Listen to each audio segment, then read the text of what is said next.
Today's episode is brought to you by Hellbender Vinyl, the only vinyl pressing plant in Pittsburgh and one of just 3 in all of Pennsylvania. At Hellbender Vinyl, they're turning artists' dreams into reality, one record at a time.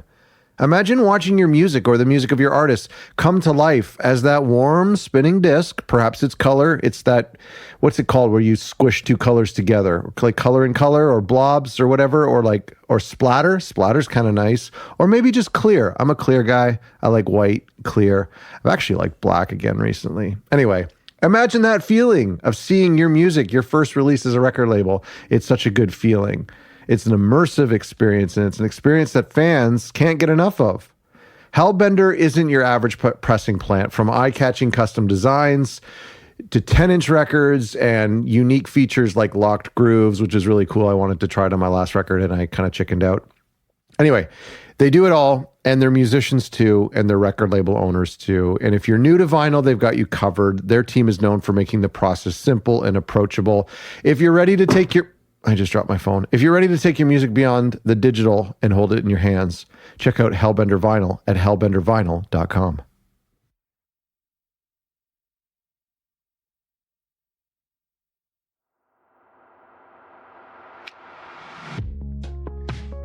Today on... Wait, I gotta do the intro. Hello and welcome to a new episode of Other Record Labels. I'm your host, Scott Orr, where we talk about the art and culture of running an independent record label, and I have a modicum of a virus. I don't know what it is, sort of a cold, sort of a sore throat, a little bit of fevers. I'm hoping it's a 24-hour thing, but it's driving me crazy, and it's like somebody putting a thumb on my brain. I went to the Nespresso maker this morning, I put a pod in, I pressed start, I walked away, and I forgot to put a cup under it, and coffee went everywhere. That's just how it is. So today's ads and everything's just going to be a little bit mixed up because, I don't know. I hate it. And I usually don't get sick at this time of year.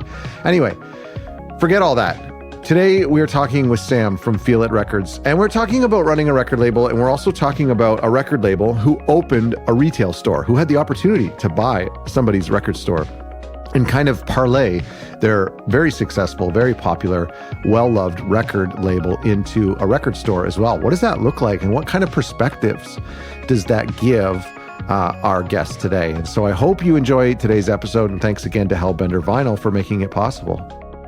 All the perspectives you have as a label owner into a store owner are probably pretty fresh. We'll go there in a second, but I want to ask you about your first release as the label. I was reading a little bit about it. Can you tell me a bit about, like, was it a passion project? Was it like a reissue? Yeah, it was an archival. Okay. A 7-inch EP release for a band called Wacky Die. They're from my hometown, Charlottesville, Virginia. And when I was living there in high school, growing up, I did a zine called Got Myself. And one of my first projects or articles that became, like, you know, through a few issues was a history of like 80s punk and hardcore in my town. Yeah. And I got to interview some, you know, major players in that scene and people that had labels, people that played in bands, whatnot, and came to find out that, you know, there's this band. They were like townies where, like, the rest of the scene was pretty much like students because the University of Virginia is there. Mm-hmm. But there's this incredible band of like townie, like Escher type guys that were called Wacky Die. And they opened like every show. They never toured, but they left behind a couple cool sessions. Like one of them was done at Inner Ear with Don Z, who did all the Discord bands. Okay. So it was pretty mind-blowing to get the reel of that and get it transferred. And wow, that was my entry into putting out records. Yeah. Why did they never release it?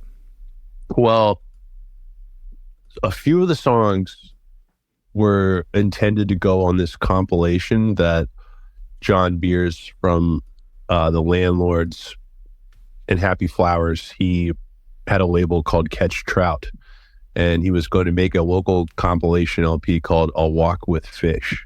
Okay. Still love the title. Yeah. And I guess it got all the way to test pressings, and it just didn't come out for, I don't really know the specific reason, but Blackie Die was supposed to be on that. And so that's part of the session. And then another one, like they went up to a studio in Richmond and laid down some more tracks. Cause they had I'm sure like most bands back then that were playing hardcore had like a 15 to 20 song set list. So they just were trying to lay down as much as they could. And so what happened to them? I think the band just kind of fell apart with like the way that music was changing in the mid 80s. Like a couple of the guys got into doing more like thrash metal type stuff. Yeah. And people just like moved on in life. And so what drove you, like, why were you passionate about reissuing this and bringing some of these songs into the world? I was at that point very into the 80s hardcore movement, and it was something that not only was like from where I was growing up, but it was great and nobody had ever heard it. So yeah, I had, some friends that I looked up to that had labels, and they kind of gave me some pointers on how to get stuff pressed and printed and mastered and all that. So I just kind of ran with it. I think there's something about, because I get this feeling too. It's this like, I don't know, it's almost like it's a maternal feeling. It's this like feeling of like wanting to bring something into the world. Like it's almost like one of the prerequisites of running a label, whether you're at a show and you realize this band doesn't have an album out, or, this band needs to be heard, or in your case, like digging up some of this stuff that's special to you and maybe special to another couple thousand people. There's just something like, I find that that's in my DNA, that some sort of desire. Absolutely. Yeah. I mean, I was already kind of like interested in the history of what was going on, and just to be able to do something that really got my mind kind of going, like versus just reissuing something and using what had already been created, like really having to come up with everything for an archival release. Like, sure, the cover of that record is the drummer's head to his kick drum that he had saved, and yeah, it was really hard to get that to like digitize. I don't even remember how we did it. I think we had somebody take like a really nice photo of it. Yeah. But yeah, just kind of putting everything together, and really that's kind of just carried the label since then. Like, I really still am very hands-on with everything from like, pre-production to getting it into stores. So tell me, when this first 7-inch came out, what year was this? Because you're talking about the records from the 80s, but like, when did you start with this reissue? And that would have been the project probably started in 2009, but yes, it came out in 2010. Right. Okay. And so that's the official launch of the label, 2010? Yes. Okay. And so, sorry, I want to just camp out on this reissue for a second. Would you call it archival? Because it's almost not a reissue because it was never issued in the first place, right? Correct. Okay. Interesting. So, what was, and I find this really interesting because there are, like I said, I have this same type of, talent or curse or whatever, like knowing that there's these things out there that I want to get out either on cassette or vinyl or whatever. So I'm just very curious about this process. Like, how did you talk to these guys or their label, or like, assuming now that they would be maybe in their 50s or 60s when you're reaching out to them, like what was that process like? Yeah, so it started with Larry, the drummer, who I'm still, good friends with. And I had interviewed him for my zine. So he was able to put me in touch with a couple of the guys, but I really had to do some like detective work to find a couple of them. Like, I think he was like, yeah, these are like, I've been talking to a few of these guys in like, like 15 plus years. And only one of them had lived in the same town still. Wow. So I think I had to find the guitar player through like, he owned like a tree service company called like Jack the Ripper Tree Service. But I got a hold of him in his office. Amazing. Yeah. So that just, came about with the permissions and whatnot. And then John from Catch Trout had saved the 1/4-inch reels, so we had, you know, really nice source material and just got everything transferred and mastered. Yeah. So when you talk to these, when you go back in time and you talk to these guys, and some of them all of them have moved on in one way or the other, there's really the risk of it going two ways. In one way, they could be flattered that somebody cares about art that they created 30 years ago. And in other ways, they could say, no, we want to leave that in the past. We're arborists now. That's not like who we are. that was kind of a risk. For sure. Yeah. I think they were just like, kind of like, you know, you start the phone call with, hey, just wondering, were you in a band called Lackey Die about like 25 years ago? And they're like, what? How'd you get this number? Yeah. How'd you find me? But once I kind of explained what I was doing, I think everybody felt good about it. Yeah. It's, you know, everybody feels a little differently about stuff they did, if, you know, years and years ago, if it's that kind of project. So you do have to tread kind of lightly and really take into account how distant some people feel from that stuff they created. Can you, in a way, you can't rely on them to help promote the release too, in the same way you could a new signing of a 22-year-old artist who has an Instagram following and an email list? Like, is there any way that they can be involved in the release? Yeah, I mean, I would say that like some of the reissues that I've done, like members have like email lists or just cool. Folks they stay in touch with where they can really kind of like put stuff together. Or I've had people like, you know, like find photos and digitize some stuff and make like clips, you know, just kind of in the spirit of the band and what it was at the time. But I think I've only reissued like one band that got back together for a show. Oh, okay. Because of the release. But yeah, it's definitely not the same as like working with a you know, contemporary artist. Right. So when you do this release, it's successful and things go your way with it. Does it kind of light a fire under you to keep doing it, to kind of make use of the skills that you've learned and acquired doing this first reissue? For sure. Yeah. Because that brought about a couple other projects that I got to release from the same like tape archive that John had. So yeah, I did his band, The Landlords. I did their like unreleased LP, and I did their straight up reissue of their first album. Okay. And do you find a difference? I mean, I've honestly personally never thought of this before, but like a difference between a reissue and an archival release, like the idea of like bringing something that was never ever existed before versus like just saying, hey, you might have missed this 30 years ago. Like, does that have like is it perceived differently by the fans? It's a good question. I think there is a certain mentality with people that, especially people that have, you know, really been listening or involved in a genre for a while, where they want to hear something that's like never been out there. Yeah. They're looking for that next unknown. Well, especially if it comes from an era, like you can't make new 80s punk. You can't make music from a certain you can't, it's like the Beatles, like you can't make a new Beatles song. So if they find one, that's pretty meaningful. Yeah, and now like the Beatles song got nominated for like a Grammy or something. Yeah, I mean, yeah. Yeah. I don't know how much of that was real from back then, but yeah. No, that's really, I find that really interesting. So what kind of lessons then about reissues have did you learn on that first release, or have you learned over the past 14 years?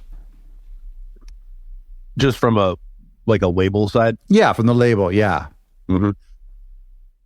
Well, I would say that the one key thing that you want to have nailed down if you're getting involved in a project like that is having it, like, the pre-production be as tight as possible. You want to stay true to the quality of what was originally done if you've got that kind of blueprint already. Like when I did the Tom's reissue, I actually used the same cutting studio that cut it originally, and I sent them an original copy of the original pressing for them to just have like a reference point. So I think the product we delivered was like as good or better than the original. Yeah. Yeah. And then just being diligent, and like it's different working with folks that on a project like that than like a contemporary artist. So it's really important to just kind of make sure everybody's on the same page and comfortable with the project. I find that like when working with, I'm working on a project right now with an older artist with a collection of photos from the 80s. And I find that like it's slightly one of the things that makes it easier than working with like a current artist is they're a little bit more trusting your decisions. And they know like if you've initiated this project, you have a vision. Maybe they're just lazier, like older, more like resigned, but I kind of like that like I feel like they trust me to make creative decisions more so than an artist who maybe just made an album. Yeah I can appreciate that as well. And like you don't have to go about like picking out the singles and running a timeline, and you can really just kind of present their release for what it is and why why it means so much to you and hopefully your fans. Are there any assumptions that we might have about pressing reissues or making reissues that you think maybe we have wrong? I know that there's a lot of people in our community who are interested in this. I think it's one of the coolest parts of running a record label is bringing some of these old records to life. I'm wondering if like somebody was new going into this, is there something that you think maybe they might be overlooking or underestimating? Interesting. Underestimating. Yeah, I mean, if you really haven't been involved with restoring or transferring music that was recorded on tape, like that's something you don't want to overlook or like be cheap on. And yeah, I'm trying to think of what you could miss in a reissue. I mean, really the graphic design is like, a big part of it. You see some things that don't look as appetizing as others. So I think that's a big part of it. Yeah, that could be somewhere you take a shortcut. But again, I mean, it's probably almost as hard as complicated as digging up the audio files is like doing scans, like you had said, and using some of the original stuff. Yeah, definitely. And like, sometimes you're working with material that's too big for a scanner, and I've had to go to like professional photography studios and get like a really nice still photo of something in lieu of a scan. There was this one time somebody was talking about, I want to ask you about from a marketing perspective when it comes to reissues and archival projects. Archival projects I could see as almost being easier to promote and having the press come on board with because it's it's something that never existed. It has a story to it, and you're rescuing this from a basement somewhere. So that to me is intriguing from a publicity standpoint. Reissues less so, I think. And so do you run into issues? And I would imagine the newer the reissue, like the kind of the younger the album is, like the harder it would be to get the press interested. Is that true? Like what kind of marketing struggles come with reissues? Well, you can't promote it the same way you would promote a new release. Like you're not going to have the amazing press photos, the music video, the singles. You're really just kind of trying to present the release based on the strength of what it was, and trying to bring it to a wider audience. So you just have to put all your trust in what you're bringing back for folks. My last question on this topic, and I'm sorry spending so much time here, but my last question is like with the format. So like in the case of this initial release, I think that like 7 inches have been kind of associated with that genre at that time. It's been very like popular in that scene. And so it would make sense to do a 7-inch. So with future reissues or archival projects, do you give any type of consideration to the fact that, well, cassettes were very popular at this time, so let's manufacture cassettes for this release, or vice versa? It's like people weren't doing cassettes or they weren't doing CDs at the time, so it doesn't make sense. You know what I mean? Staying true to that era. And in the same way with like streaming or digital, like, do you give any thoughts to like what format this is being put on? Because on new release, it's like as many formats as possible. Right. I really don't think I've ventured into that space for anything. I've just done vinyl. So it's never really crossed my mind. And just with my label, at least, I sell way more vinyl than any other format. So it's just kind of been the focus of what I'm doing, and maybe the people that are tuned into what I'm doing are more vinyl friendly. Yeah. You know what? I kind of I don't know where the industry is at. I mean, I like cassettes. I bought a cassette recently, like a new cassette recently. But like I'm starting, and then like I felt pressure on a recent release to do CDs because I was like, I think they're coming back, and maybe I like anecdotally I heard like one or two people, and then it turned out to so far not have been a good decision. Like everything was vinyl. Like the bulk with 80% of sales are vinyl. And I just don't know what people want. Like, it's just kind of, I'm not sure where the industry is at now. The only thing I'm confident in is vinyl. Yeah, I'm with you on that. I think that if, you're working with a band that's a serious touring act, well, then CDs and cassettes become more important. Like I've seen that for... There's a couple bands on the label that tour, more than a couple of months out of the year, and those are the ones that you gotta keep restocked on the smaller formats. But yeah, going forward, I'm really only planning like one thing next year that's going to have cassette and CD. Interesting. And that's for like a band that's going to tour quite a bit. You're absolutely right, because that's just it's an affordable product at the merch table. Absolutely. Yeah. And it's, it's compact enough. Like if some kid like rides a bike to the gig and just wants to, jam a cassette in their pocket on the way out, like, that's going to do it. Or just show support in some way or another by a CD, and even if they don't use it. Yeah, exactly.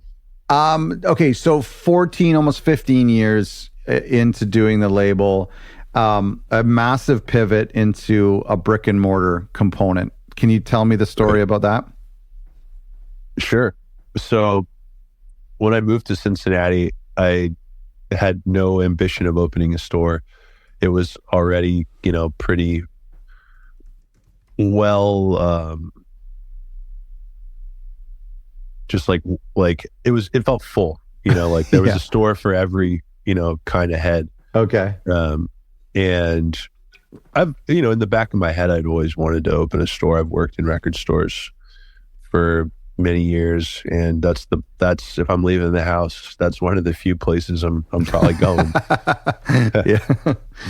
So, the opportunity came about because I was always at Torn Light Records when they were in Cincinnati, and got to know those guys, Dan and Alex, pretty well through just the label. I was putting out a lot of local stuff that they wanted to have in their shop, and they had a distribution company that they were part of, and they would kind of help me with that. And, they were just doing a lot of relevant things that I, wanted to check out in the shop too. So, about a year before we opened, so this would have been like the beginning of 2023, they're like, hey, you mind coming down to the store before we open one morning? We wanted to run something by you. And I was like, I had no clue. I don't know. I thought they were maybe going to like ask if I wanted to like work there a couple days a week or something. Nothing crazy. But they're like, hey, so we're moving to Chicago, and there's still like 4 years left on our lease. would you want to take over the space and open a shop in here? Wow. And I was like, can you give me like a week to really like, sit down and, think about this? And they're like, sure. We don't want this to just like be the kind of space that we leave and like a smoke shop opens up in here or something. Right. Yeah. And they put a lot of work into the building. Like they did the roof, new HVAC system. So like it was kind of the best thing is it's in a great location. It's in Clifton, which is this little strip that's close to the University of Cincinnati. Okay. And it's a fairly like cool little strip, like sure. Just a lot of interesting folks out and about. There's like a nice historic theater and quite a few like other cool little buildings. And I imagine it, like their work over the years, like would have given you a built-in audience, a built-in customer base, right? Oh yeah, it still happens like almost like every week. Like somebody comes in and like, oh, this isn't Torn Light. We're like, no, they moved. Yep. But okay. That's good. One question. Were they like, did they have, you said like there was a store for every type of like music fan or whatnot. Did they have like a vibe or like some sort of like a lean to a genre or a format? Yeah, I would say that they were definitely where you would go if you were into any kind of like outsider music that's not going to be the same divider tabs in the rock section that a lot of people look for. Like they were very, very good at bringing in like experimental and noise. Cool. And of course, like, punk and all of its subgenres. Yeah. Okay, cool. So when did that conversation happen? Because you said you've been running it for 6 months.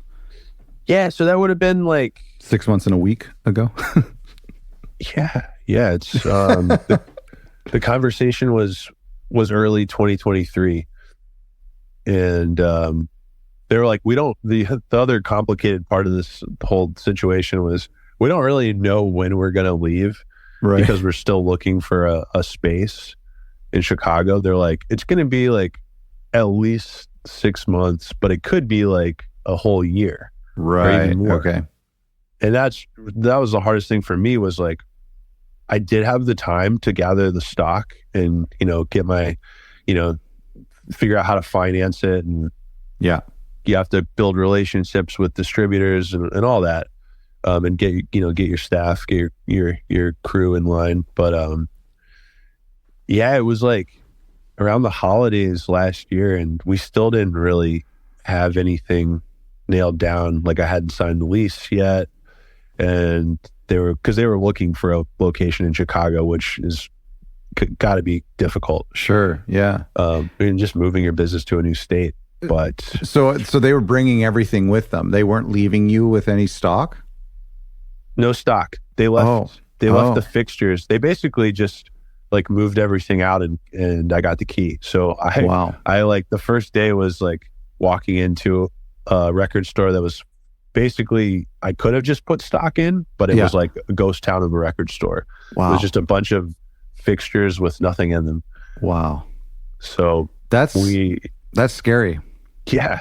It was kind of, I was like, okay, this is what I signed up for. But I'm glad that we redid so much of it. We like took everything out, started with like redoing the floors. I put in a new drop ceiling, just lots of like, people walk in and they're like, whoa, what did you guys do to this place? Right. Yeah. Well, it's something you can't do when there's like 20,000 records in there. So when it's all out, it's easier to move the bins. It's easier to move fixtures and to clean and to paint. Absolutely. I would imagine. Yeah. I've never done that before. We had to do it like this because, if we were open for like, the latter half of this year and then decided to close and do a bunch of stuff, it wouldn't make any sense because you'd have to put the stock somewhere. So yeah. Tell me, I'm probably like you, where like in the back of my mind, it wouldn't surprise me if I opened a record store at some point in my life. I don't plan to. I don't really want to. I don't like people. I don't like leaving my house. But like you, I it's in the back of my mind. Like I wouldn't be surprised if it happened one day. I have no idea. Like when you have an empty building, how do you fill it with that many records? Like even assuming that of course, you have your inventory and records that you want to carry from other labels, etc. But like, do you just need to go and buy like 10 copies of Thriller and like every Pink Floyd record? Like where do you start? Where do you get these old records and whatnot? Hey, Scott here. I'll get you back to the episode in just a second, but I wanted to let you know, if you're listening to this and going, you know what? I've been thinking about starting my own record label. I think now is the time. I'm hearing all these people who are just like me, who are doing it and are having fun.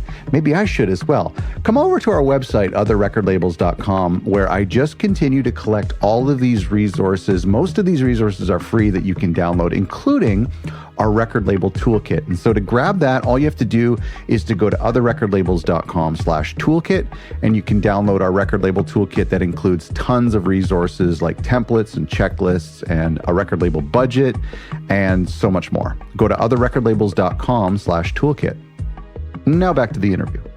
It's like a dark art. I mean,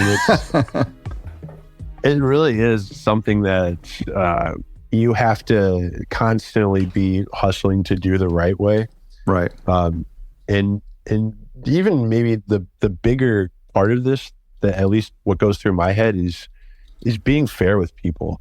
Okay. And, like getting a reputation for being the store in town that does pay people right. Right.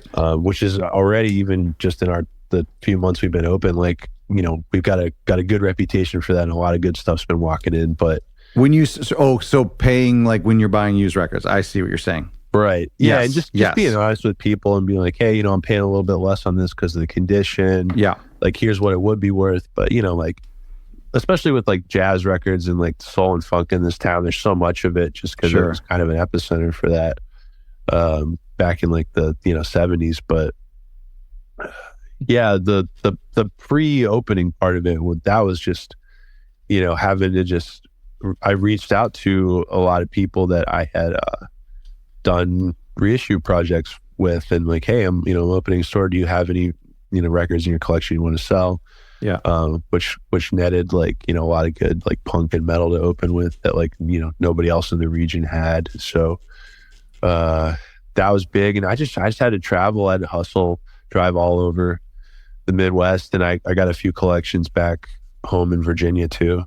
Because I understand it's hard. Like, it's way more competitive to like go and dig up grandpa's record collection. Like, everybody is trying to do that now compared to maybe 10, 20 years ago. I would say even 5 years ago. I think a lot of people like that lost their jobs during COVID got into doing the buying and selling, and records, it's a good market. So like, there's people that have very little grasp on, the art that's attached to the product, and they're just going out and, they just know there's margin. Right. And it's difficult because these are people that have like infinite time too. And like when you're trying to run a label and, have a life outside of that, it's just a lot. I've always like fantasized about like going to a thrift store every single day to see like what's new, because like I'm sure like in my local thrift store, like once a year or more, like an incredible record in incredible shape comes through and is going to be sold for $5, and I'm going to miss it. But like, yeah, I have to have a job and a life. I can't do that, but I've fantasized about it. Yeah. No, it's still out there. That's what keeps me, just as a collector and listener, like just going to the flea market, or just taking secondary roads and finding weird little junk shops. Like that's what keeps my mind going. For sure. Just the stuff that's not even that known. Or so you're hunting, like you're doing the thing that all of us record collectors are doing, but you're doing it as like buying for your shop, which is cool because then you can like buy things, find things that you maybe wouldn't be interested in yourself, but like a customer would be. Right. And just like part of why I like doing it is because you're really sharpening your senses about, just, oh, that looks good. Like I don't have any cell service right now. I'm way off the grid, but I'm going to take a chance on this record just because it looks like it would be the kind of thing that might be cool. I've been like following, record collectors on YouTube and whatnot, and like all the people talking about how like crazy garage sales have become and Facebook Marketplace for records, and then like, and I was like, oh man, that's not that I don't really collect a lot of records. I don't collect a lot of genres, and I don't have a record store, but I still love, the art of the hunt and everything. And we were doing this like fundraiser where we needed to collect like clothes and like home goods for like, and they would, the company would pay us by the weight for this fundraiser. And so I texted my neighbors, and my neighbor across the street, he's like, you know what? I've got some records in the basement I'll give you. And the crazy thing is, so he brings over these 2 crates of records. And the crazy thing is that like, he's like a diehard music fan. Like he knows his stuff. He has a turntable. He like has a good collection of records. And for some reason, he brought over these records for me to essentially throw into the Goodwill bin. And they were incredible records. Like there was a great copy of Thriller. There was this like Tina Turner record with the hype sticker still on it. And I was like, what is he doing? Like, I just thought it was crazy. Like like it'll come to you. If you just like keep your eyes open, it'll come to you. And sometimes in the weirdest places. Oh yeah. Yeah. I love it. Records will surprise you. That's why I just keep coming back to them. Yeah, I know. They really do. And like you get like 1 or 2 major wins a year, and that'll fuel you for another year. Absolutely. Okay, so you're running the shop for 6 months. You've been running a label for 15 years. What has the shop taught you about running a label now that you see the other side? Right. From when these records are shipped to the store, you're now seeing people, human beings come in, pick up a record, sniff it, turn it over, and then either buy it or not buy it. So what are you learning from now being a store owner that is helping your record label? I would say that one thing is like what I see with customers is if they're looking for something new that they maybe didn't come in to buy, they want something that tells a story. Okay. And something that can really hold interest. So like the way that it shows me on the back end would just be kind of creating, the product with like the most, like a high level of interest, something that is going to like show you like who the real artist is behind this release. Yeah. So maybe just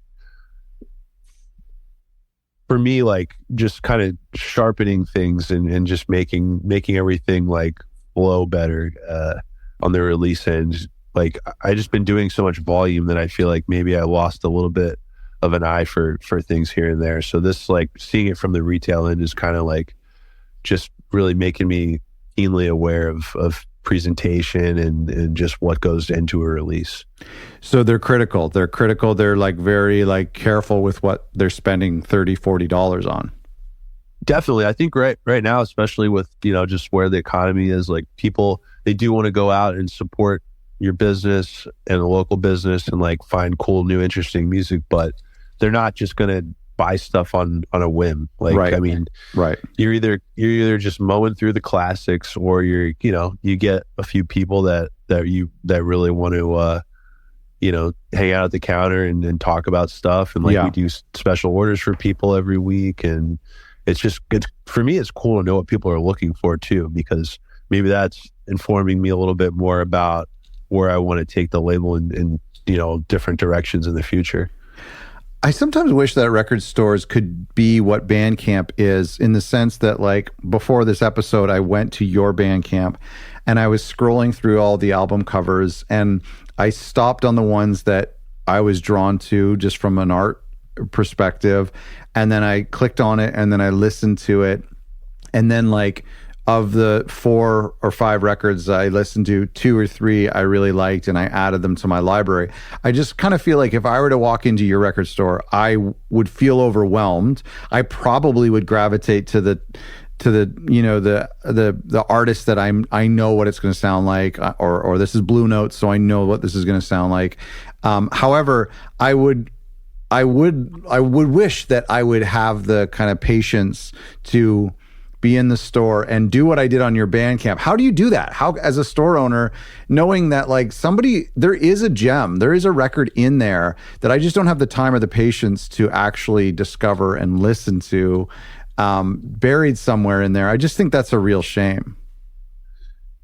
Yeah, the presentation factor is huge.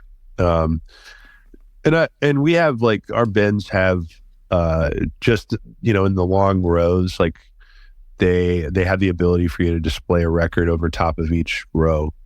So that's cool. Actually really big. Like I've really been trying to ramp up like our international world section. Yeah. And I feel like a lot of shops in Cincinnati, at least, or in the Midwest, like don't have a bulk of that stuff. And I've seen people really start to appreciate it. For sure. Yeah. You know, I do a bit of the modern kind of pop and rock stuff that a lot of kids are looking for, especially because we're, you know, right by the university. Yeah. But I don't like go out of my way to like market that. I think it's just kind of, you know, if you're going to be a shop for the people, you got to stock what the people want. Yeah. And you know, I try to keep the used wall of like the nicer records like very, very interesting, very sharp. Like especially if you're a collector, somebody that frequents record stores, like you're gonna walk into our shop and hopefully be like, "Whoa, look at that!" You know, like I want to have a reason to keep coming back, especially with like we've been really lucky with the jazz stuff lately. So there's just the stuff I was putting up on the wall yesterday. I was like, it's really hard for me to not to take this one home, but it's gonna look good up there. Yeah, that's great. Yeah. Well, in the walls, you're right. I mean, I always like take a minute to like study the wall, and if there is something that looks really interesting from an art standpoint, then I might get a chance to check it out or whatever. But it's nice when as many face forward records that you can put out. Absolutely. Let me ask you a tough question here, and I feel like you're in a good position to answer it, but I sometimes like I'm on the vinyl subreddit and I see conversations happening all over the place about vinyl.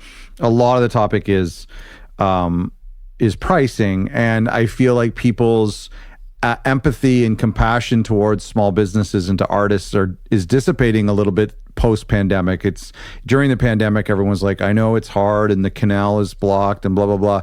I feel like we're leaving that as prices continue to rise, and there seems to be a little bit more disdain, a little bit less patience with consumers. So I want to ask you about the price of records as they've been going up. You know, I'm a defender of the record stores. Like the record stores I know, I don't think nobody is driving really nice cars who own those stores. Like I know how difficult it is. I know their rents are going up. And then of course I know the artist and the label standpoint and how many records you need to sell in order to like break even, let alone get rich. So can you talk to me a little bit about the rising prices and where that's coming from and how we should feel about it? Sure. Yeah, the pricing has just really risen across basically every piece of a production angle. Yeah, for sure. And, you know, it depends on like how you're making records. Like if you're not the one that's going to do the assembly, like we put together our records in our shop, you know, so we're not getting everything shrink wrapped. Like if you're going all in with the plant, like they're definitely going to mark up like heavily on the labor print side. Yeah. And like the assembly. So I see like, I've even had some like local bands come into the shop and, you know, like, hey, what's your wholesale price for an LP? And they're like $20. And I'm just like, how much do you sell it for at shows? And they're like, well, like 20 to 25. I'm like, how much did it cost you? And they're like, well, they cost like, the LPs cost us like $14 or $15 a piece to get done because it's a small run. Yeah. So like, with the like ascension of the format, there are a lot of ways that people can look at getting something pressed that haven't done it before. And, you know, there's definitely like more of a competitive edge with like the plants and brokers to try to get those folks as customers, even, you know, though they don't know that like, you know, an LP like should not have to cost that much. So Yeah. I think that's factoring into it. And then just costs have gone up for everybody. And there's probably a subset of people that are, you know, trying to actually make a hard buck on like every release. And I've been in this game long enough where I'm like, that's not the way you're going to have longevity, you know? Sure. Yeah, that's true. I think my suspicion was what you've kind of said, which is like 1% from everywhere, whether it's the paper, the insertion process, the audio, the mastering, the you know, the landlord or your insurance, like just labor costs. Like it's just like one tiny percentage point or two tiny percentage points on all of those things and so many more that reflect like a 30% increase in the end. That was kind of always my suspicion. Yeah. That's tough. Yeah. Do people like I mean, honestly, it's not really slowing down how many records I'm buying. It's just slowing down how many groceries I'm buying. Do you feel like people are you getting a sense in the store? Is anybody like groaning at the stickers? Honestly, I feel like we're super reasonable. And I frankly, no, I haven't had a lot of groaning. Like That's good. Occasionally you'll get somebody that builds a big stack and, you know, hey, can you do a little better? And, you know, generally that's going to be something we can work with. So, okay. That's nice. But no, not on like an individual release. Yeah. Maybe like, go ahead. Oh, I was just only going to say that actually this year I dropped the price on like my new LPs. Oh, cool. Oh, and on the label stuff. Yeah. Because I kind of get the feeling that even I've seen a lot of my regulars kind of ease off on, you know, what I was used to seeing them pick up. So yeah, I see. I think it's smart. Yeah, it's being felt across the board. No, that's really good of you to do that. That's incredible. You know what? Like I also too, like I'm in different spaces online, and some of the complaining, I would say maybe even the majority of the complaining of prices is maybe geared towards a lot of the reissues, like the major label reissues, like when they're, you know, like the acoustic sound stuff or whatever, like when those prices are up over 100, maybe that is maybe more where I'm hearing some of the concerns, not necessarily, not at the independent level. I've never heard anybody complain to an artist who's printing 100 or 200 copies and who are, like you say, doing $2-3 margins. Oh yeah, I think people are really understanding on the independent side. Yeah. I'm curious. Let's talk about the label. Sorry, we camped out so much on the store. Going back to the label and all of the records that you've done over time. Actually, new question. How are you balancing your time? I mean, I would imagine a new venture like this is a real deal. This is very stressful. Like, is it taking away from your label work at all? Maybe it would be taken away from just some of the day-to-day stuff, where I would have a little bit more time to just kind of administrate the back end. Sure. Like, you know, just making sure like the press is like pumped for every release. Right. And I'm definitely not like seeking out new artists quite as much as I had been in the past. Yeah.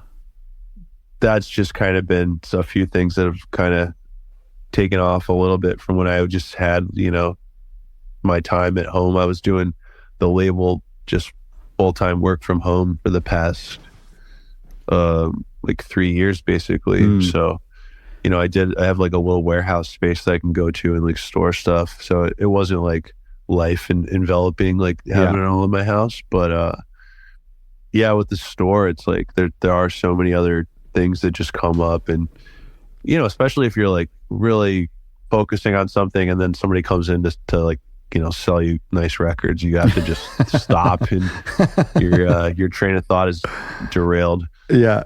Yeah.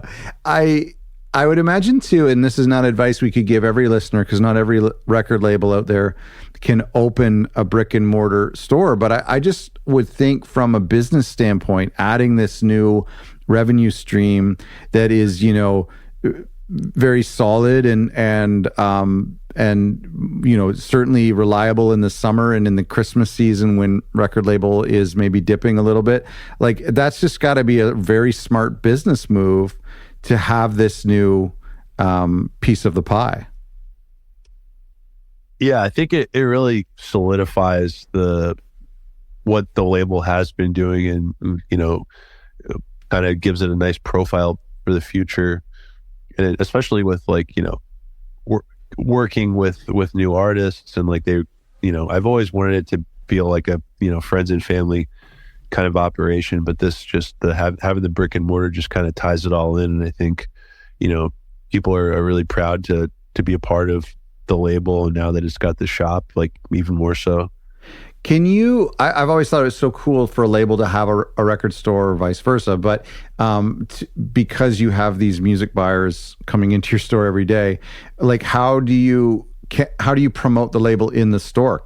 Are you being very biased towards your label and your releases? I've got a section that's just Feel It releases. Okay, good. And I definitely, supply the local section with a good amount of stuff too, where people you can't get into the store unless you walk past that display. Yeah, but I mean, it's been cool just having the store as like a location for locals that like go to order a local record and they can pick it up. They're like, oh, they have a shop, so it definitely connects there. Just getting to like meet a lot of people locally that are enjoying the label has been key. Like I'm there 6 days a week, and like we've even had some like regular online customers like drive up that I've never met in person. Great. That live in the Midwest, and that's been great. Just putting faces to names and getting to take a few minutes out and catch up with them. Well, a record label that starts in 2010 can essentially exist 100% online. Like we pretty much had most of the tools that are existing today we had in one way or another back in 2010. So now this is like you're actually giving a physical form to the label. That's pretty cool and actually quite rare in this business. Yeah, there's not a whole lot of folks doing it.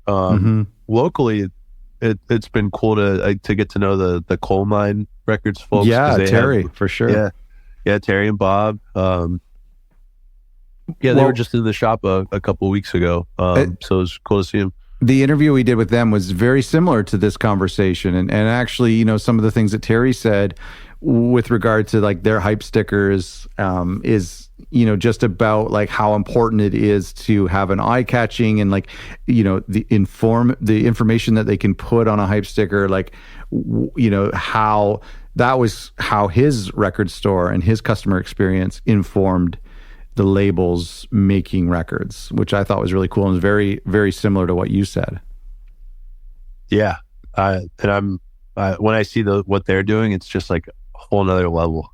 It's amazing like how tied in they are to everything, and like they've really almost created their own kind of customer though. Like, oh, cool. Yeah, just with what they stock in their shop and like how they present stuff, I think it really resounds with people. So that's definitely something that's cool to see. That's awesome. I've only been doing the store label thing for so long, but I see what they're doing and I'm like, man, this is a really cool way with how they're putting it all across. Yeah. I'm curious if you have an in-house graphic designer or an artist you call on for a bunch of your records. There's a thread in maybe a handful of your releases that made me think that. I don't know, maybe I'm just reading into it, but I felt like there was some records on Bandcamp looking at your discography that I just was like, oh, I wonder if they have someone they use. I don't have anybody in-house. I have done quite a few records, just myself and my friend Brandon, Okay. Gaffney, he works at the shop too. Well, we have a good little Photoshop drinking beer system down with the scanner, and yeah, we've done a bunch of covers for the label. David Strother, he did Why Bother, Sweeping Promises, a few things. Okay. He was always somebody I could hit up. But no, there's not like a person that I like always hit up, and half of the stuff will come to me like with at least you know, something in mind. Yeah. But maybe I do think I involve myself a lot with the graphic design enough, so like maybe you can look at it and think, well, there's like the certain kind of thought process behind how this is all looking, and that's just got probably like just the way that I apply myself into how we're, you know, finalizing designs and whatnot.